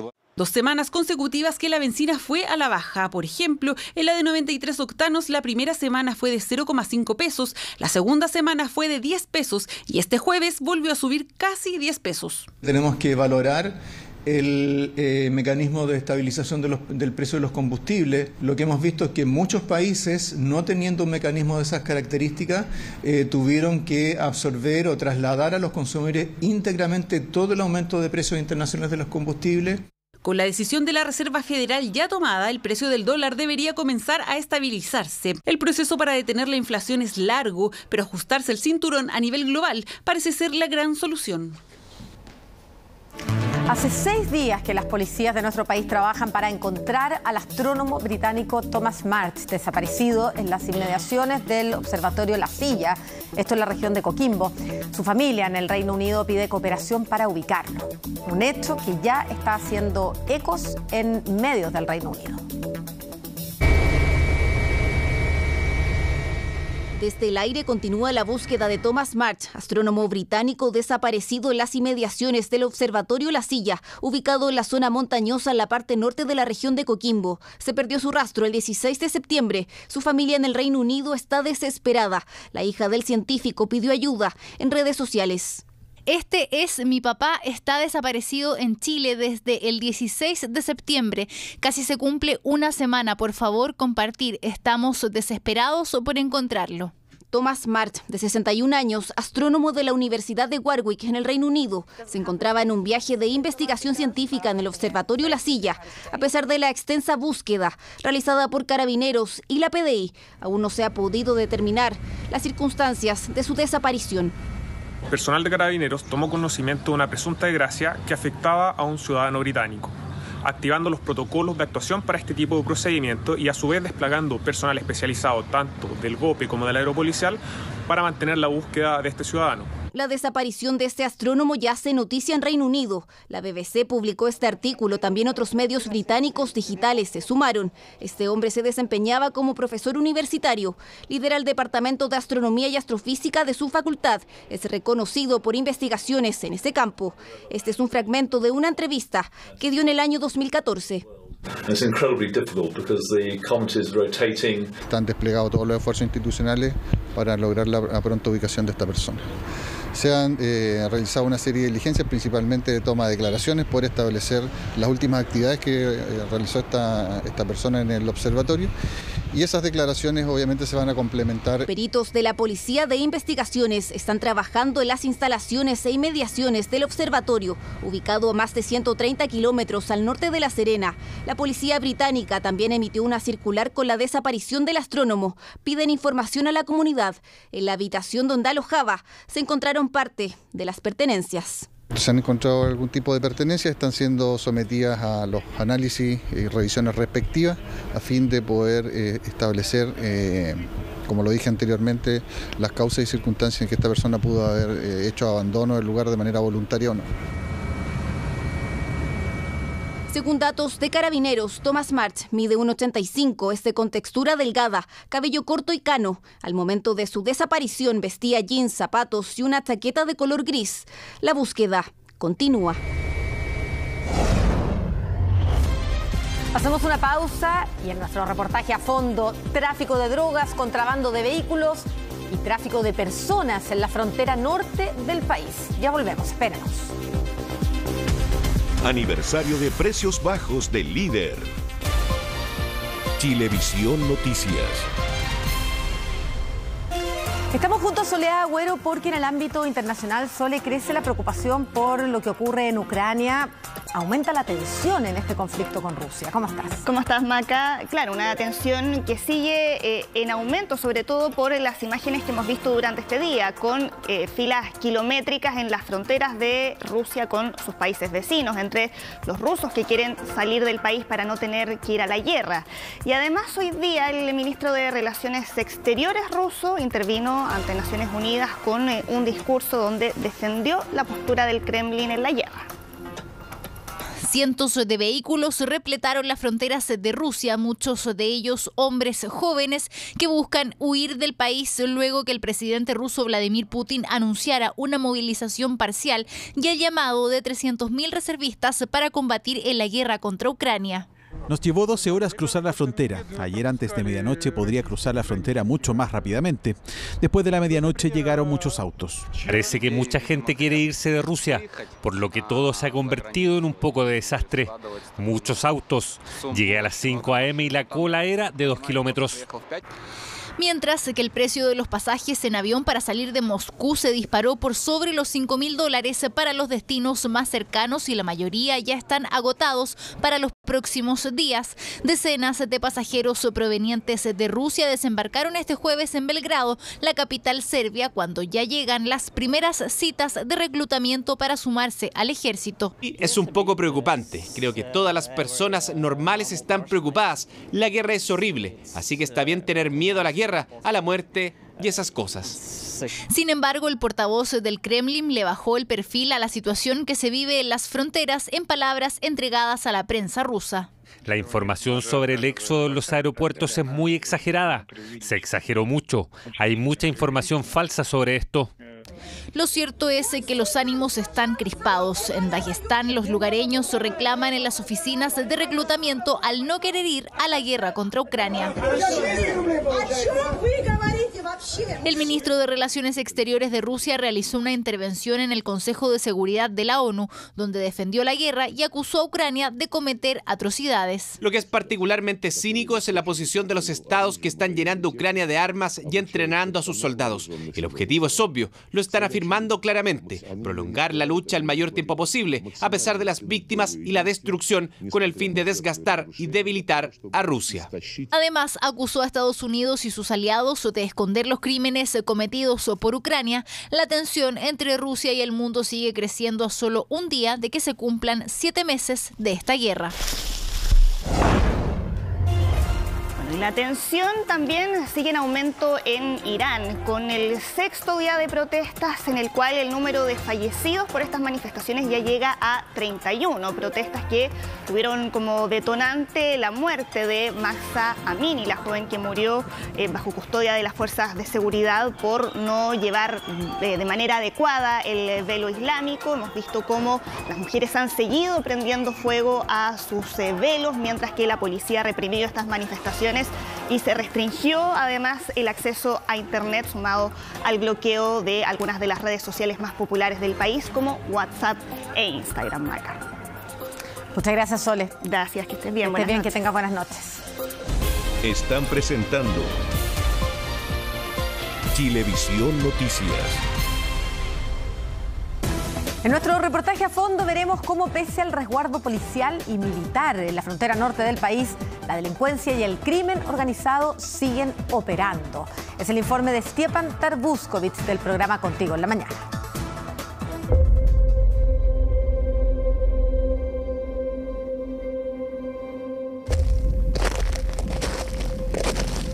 En plena oscuridad de la pampa del desierto, cercano al poblado de Colchane, a pocos kilómetros de la frontera de Chile con Bolivia, junto a un equipo de agentes especiales de carabineros, estamos a punto de presenciar algo insólito. Son las 3 de la mañana y a pocos kilómetros, literalmente en medio de la nada, divisamos luces que se encienden por algunos segundos y a los minutos se vuelven a prender varios metros más adelante. Se trata, entre otros vehículos, de gigantescos camiones cigüeña cargados con más de una decena de vehículos de contrabando, atravesando el desierto dirigiéndose directamente a pasos fronterizos no habilitados. No sin antes detenerse en este lugar, en donde también llegan a parar burreros del narcotráfico, traficantes de inmigrantes y todo tipo de delincuentes transnacionales. Es parte del epicentro en donde operan las mafias del crimen organizado. Oh, rescato rápido.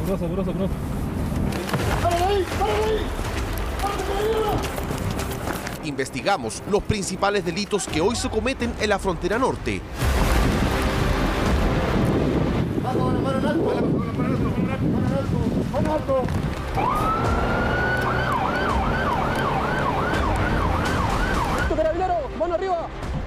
Mano arriba, no se muevan. Durante semanas, desde el aire en aviones vigías, con drones de visión térmica, sobre vehículos y a pie, día y noche, recorrimos nuestra frontera para develar sus secretos. ¿Qué es lo que trae ahí? Marihuana, nada más, pues acá los trafican, los bolivianos igual, cualquier boliviano que trafica, están llegando hasta Santiago. ¿Cuánto le pagan a usted por traer estos vehículos de Iquique hasta acá? No sé cuánto pagarán como chofer del camión. Te dejan los vehículos y después otras personas vienen que lo llevan a Bolivia. ¿No lo lleva usted? No, yo no.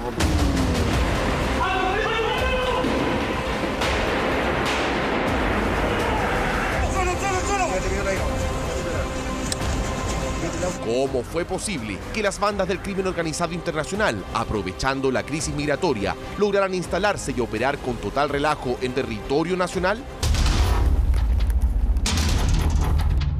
Es la noche de un viernes y Carabineros nos traslada hasta un centro de operaciones secreto en medio del desierto de Atacama, cuya ubicación no podemos revelar por motivos de seguridad nacional.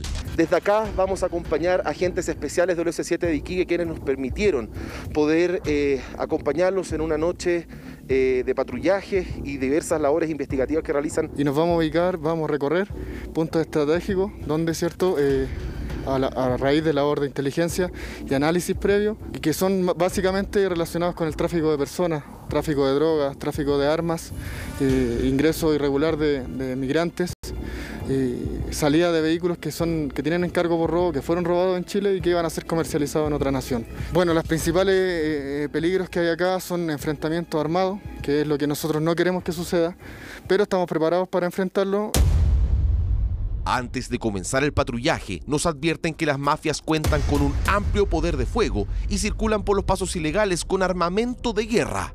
Solo el último mes han protagonizado 2 violentos enfrentamientos a balazos, por lo que nos instruyen en caso de ser atacados. Bueno, la instrucción es básica. Si nos atacan, ¿cierto? Si hay un ataque hostil que pueda poner en peligro nuestras vidas, de los carabineros, de ustedes que están participando con nosotros, desde el costado derecho del vehículo, lugar seguro siempre en esta posición. Nos agachamos y esperamos instrucciones de los carabineros que van a estar con ustedes, de mí. Siempre se esperan las instrucciones mías. Si el ataque viene de frente, descendemos de los vehículos por las puertas rápidamente y nos posicionamos en la parte de atrás del vehículo. Esto nos va a brindar la protección necesaria para poder tomar decisiones, ¿ya? Si es necesario salir del lugar caminando y abandonar el vehículo para proteger nuestras vidas, eso se va a hacer. Vamos entonces. Vamos. El equipo de agentes especiales, el que no podemos mostrar en su totalidad debido al resguardo de la inteligencia policial, está compuesto por funcionarios del Departamento de Investigación Criminal OS9, la sección de encargo y búsqueda de vehículos y el Departamento Antidrogas OS7 de Carabineros. En los alrededores del límite fronterizo de Chile con Bolivia, en la comuna de Colchane, existen 3 poblados: Pisica-Carpa, Pisica-Centro y Pisica-Choque. Observe con detención lo que encontramos al recorrer este último.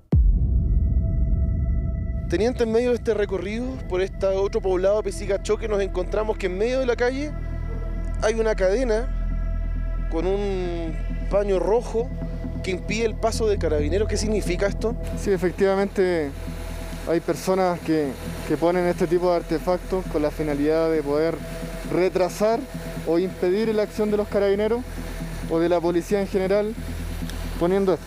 Entonces los sujetos ponen este tipo de artefactos, ¿cierto? Y nos impiden para nosotros poder hacer los controles que debemos realizar.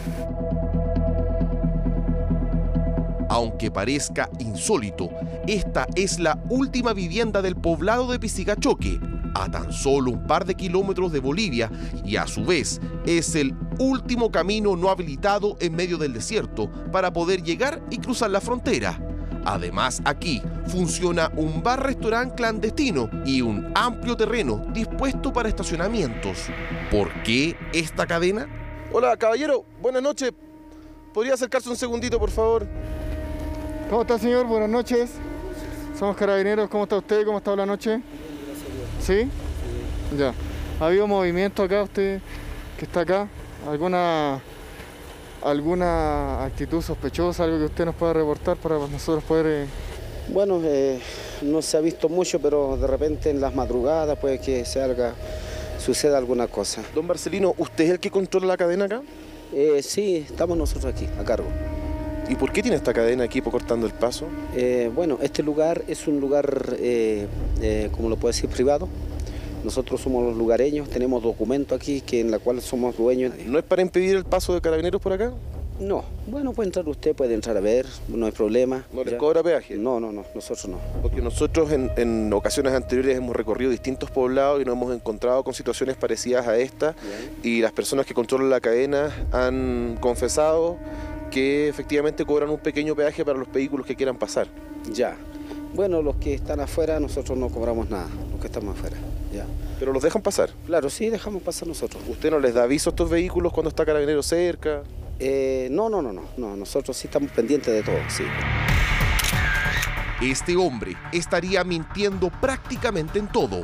Según la investigación policial, él es el amo y señor del pequeño poblado de Pisica-Choque. Hasta aquí llegan a parar camiones completos tipo cigüeña de autos robados, de contrabando y hasta burreros de la droga. Durante días observamos la actividad que se lleva a cabo en este terreno. Mire lo que descubrimos en el poblado. Es impresionante la cantidad de movimiento que existe en el terreno del hombre que dijo que solamente tenía una cadena por tema de seguridad, pero en realidad lo que esconde es un negocio que riñe directamente con la ley, porque él permite a través de esta cadena que pasen los vehículos con contrabando. Incluso estamos viendo un camión cargado con vehículos que no va a pagar ningún tipo de impuestos porque no pasan por un paso fronterizo legal, sino que lo hacen por pasos fronterizos no habilitados, por donde además también funciona el crimen organizado. Según la investigación, este sería parte del epicentro en donde comulgan los distintos delincuentes de la frontera. Volvimos por la noche a la denominada zona roja de la frontera de Chile con Perú, en donde Carabineros se prepara para detener a los narcos del desierto. Comandante, esto es algo que pocas veces antes se muestra en televisión, porque estamos en un lugar estratégico del desierto de Atacama de Chile, límite fronterizo con Perú. ¿Qué es esto que estamos viendo bajo mallas acá? Si nos puede explicar en qué consiste. Esto es parte del despliegue que realiza Carabineros de Chile en la zona fronteriza y lugares estratégicos y que tienen por finalidad poder detectar una serie de delitos transfronterizos que se generan en este sector, principalmente de Pampa Concordia. Lo que está tapado con esta malla táctica es principalmente un camión del tipo Cetros. Lo vamos a conocer en su interior, nos permite generar habitabilidad para una tripulación de 5 funcionarios. Durante los próximos 5 días, Carabineros acampará en este lugar y junto a este dron con visión térmica esperarán el cruce de quienes, según la investigación, internarán a Chile paquetes con clorhidrato de cocaína y marihuana. Los cuales tienen la capacidad de vuelo de 40 a 45 minutos aproximadamente y posean una cámara la cual tiene un zoom óptico y cámara térmica, lo cual efectivamente aquí en la frontera es de gran ayuda para lograr divisar vehículos o personas que transiten durante la noche. ¿Cuál altura alcanza? Alcanza hasta 5 kilómetros. ¿Y la capacidad de suma? ¿Cuánta distancia logra grabar a una persona? A una persona aproximadamente hasta 1 kilómetro. Todo va a depender de las condiciones climáticas del momento. Ya está todo listo. Es la madrugada de un jueves y a tan solo un par de kilómetros del campamento que le mostramos, el dron los detecta a ellos.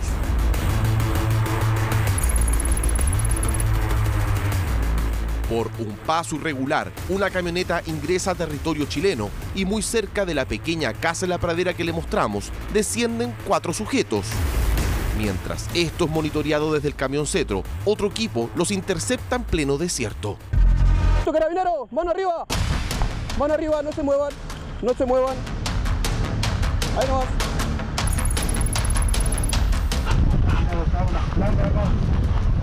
¿Qué es lo que trae ahí? Marihuana, nada más, vamos a verificar la sustancia que está aportando. Adosadas al cuerpo y en mochilas comienzan a aparecer las sorpresas.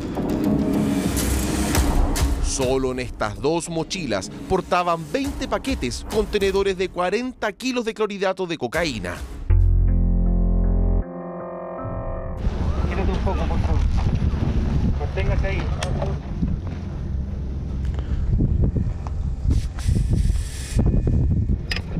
Sí, está positivo. Sí, positivo. ¿Cuál es su nombre? Ya, don Rubén. Usted en este momento se encuentra detenido por tráfico de droga. Ustedes están detenidos por infracción a la ley de extranjería y infracción a la ley de droga. Fueron capturados intentando ingresar 10 kilos de marihuana tipo creepy colombiano y 40 kilos de cocaína.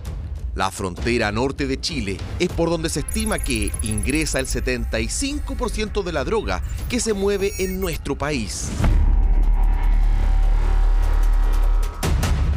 Regresamos a la comuna de Colchane, límite fronterizo entre Bolivia y Chile. Durante el día, en un número considerablemente menor que hace un año, aún es posible observar a decenas de inmigrantes ilegales cruzando de manera constante hacia nuestro territorio. Bueno, ustedes saben que lamentablemente si no ingresan por un paso habilitado, que es el complejo, ustedes tienen que ser reconducidos. Así que los vamos a trasladar hasta el complejo para hacer la reconducción de ustedes hacia el sector boliviano por pasar por un lugar no habilitado, ¿ya? Para que tengan claro.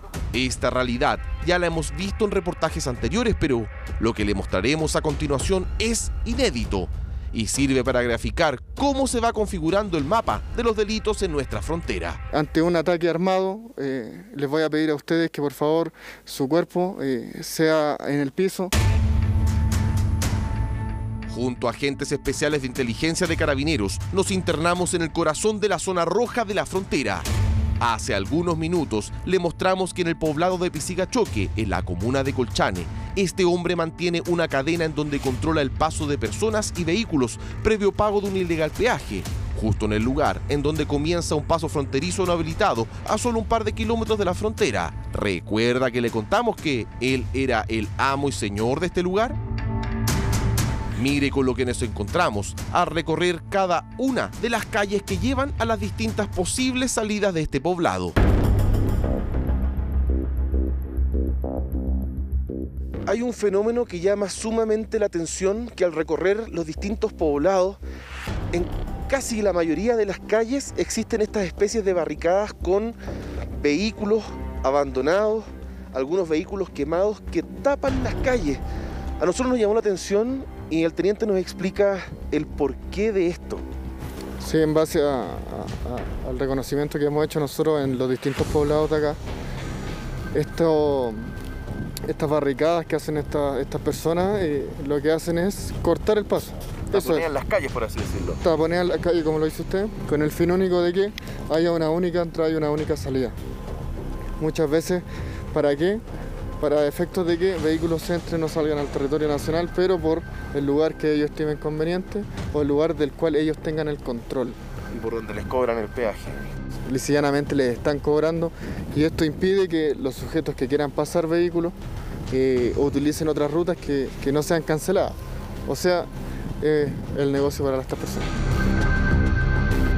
A través de este sistema de cortar calles y pasos ilegales hacia o desde la frontera, los cobradores ilegales conducen a las mafias hacia sus cadenas, transformándolos en los únicos accesos o salidas, para así controlar el cruce de contrabandistas, burreros y coyotes.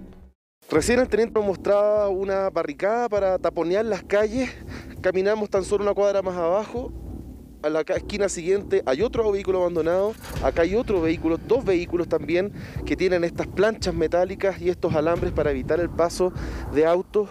Está bastante oscuro, no se puede apreciar, pero uno es cosa de caminar una cuadra, dos cuadras y en cada esquina encontrarse con vehículos que están en esas condiciones, que taponean todas las salidas de estos poblados para que los vehículos chutos, los vehículos de contrabando, los vehículos que transportan droga tengan que pasar solamente por una sola vía en donde les cobran peaje, como les mostramos. Miren, fíjense, acá hay otra salida del poblado y hay un vehículo que es un poco más grande al parecer, una especie 4x4 que está abandonado y está aquí.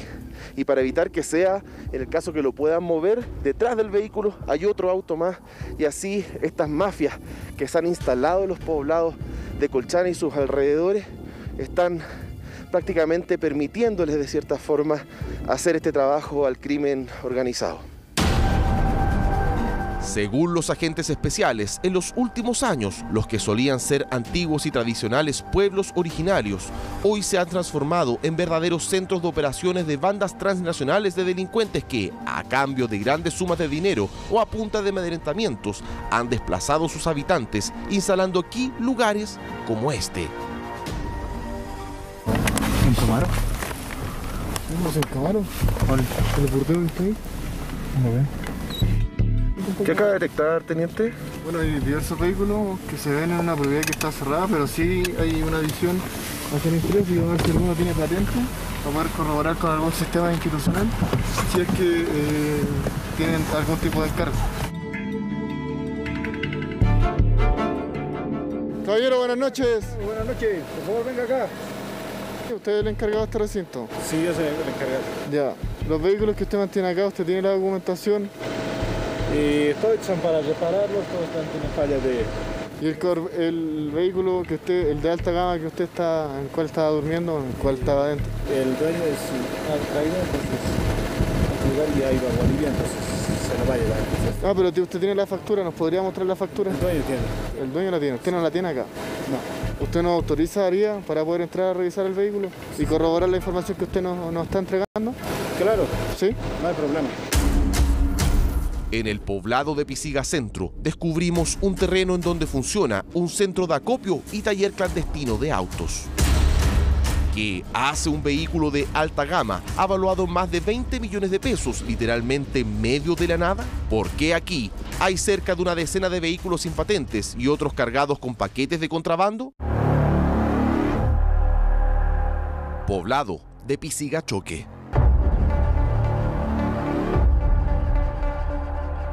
Recuerda que le contamos sobre este hombre, quien manejaría el flujo ilegal de autos de contrabando, burreros y coyotes en Pisigachoque, cercano a la frontera con Bolivia. Aunque parezca insólito, junto a carabineros, observamos en pleno desierto la llegada hasta su terreno en Chile, en donde camiones, cigüeña o de carga de vehículos que, en su acoplado, llevan una decena de autos, pero ¿por qué no los cruzan por el complejo fronterizo legal que está por la ruta oficial a tan solo unos kilómetros de acá? Mire con lo que nos encontramos la madrugada de un sábado en un camino alternativo en medio del desierto.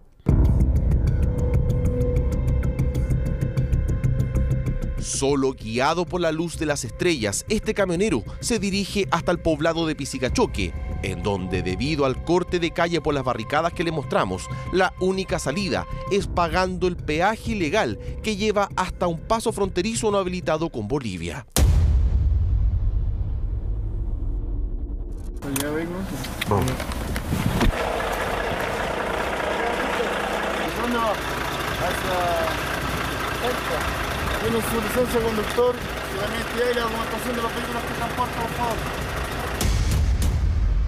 Sobre el gigantesco camión que conduce por la oscuridad de estas rutas, carga transportando 3 camiones tipo 3/4 y 3 vehículos completamente cargados con ropa y electrodomésticos, con los que busca cruzar la frontera sin pagar ni un solo tipo de impuesto que, en el caso de hacerlo de forma legal por un paso fronterizo habilitado, podría significarle desembolsar más de 1,5 millones en impuestos que van directamente a las arcas fiscales. Pero ¿de quién es este vehículo?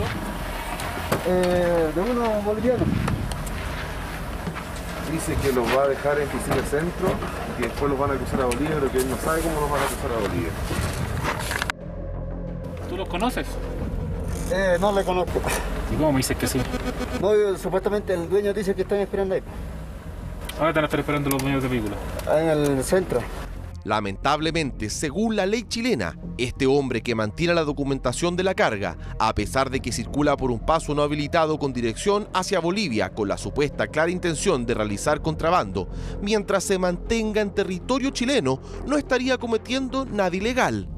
Solo en el caso de ser sorprendido justo a menos de 100 metros de la frontera, podría imputársele el delito de contrabando. ¿Cuántas veces a la semana usted transporta este tipo de vehículos? Por ejemplo, yo vengo a veces en cuando, ¿no? Cuando me llaman, necesitan chofer, me llaman.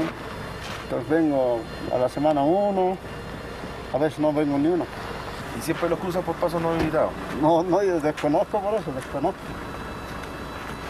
Usted decía que los pasaban por ahí porque no... No lo veo yo, porque dónde serán los caminos. Yo desconozco. ¿Cuánto le pagan a usted por traer estos vehículos de Iquique hasta acá? No sé cuánto pagarán, como el chofer del camión a mí me pagan como 80 lucas. 80 lucas por viaje. Por día. Usted deja los vehículos y después otras personas vienen y los llevan a Bolivia. ¿No lo lleva usted? No, yo no, porque que él va a volver el camión. El hombre, en parte, revela cómo funciona el traspaso de vehículos entre Chile y Bolivia, sin ningún tipo de control. Mueven las cargas sobre estos gigantescos camiones en donde, a veces también, se transporta todo tipo de cargas ilegales, las que, como le mostramos, tienen como epicentro el terreno del cadenero de Pisigachoque. Mano arriba, no se muevan. Y con esto estamos ya terminando las noticias. Muchas gracias por informarse con nosotros. Los dejamos con un nuevo capítulo de El Discípulo del Chef. Y justo a la medianoche, una nueva edición de Televisión Noticias a través de Pluto TV exclusivamente. Que tengan muy buenas noches. Que descansen.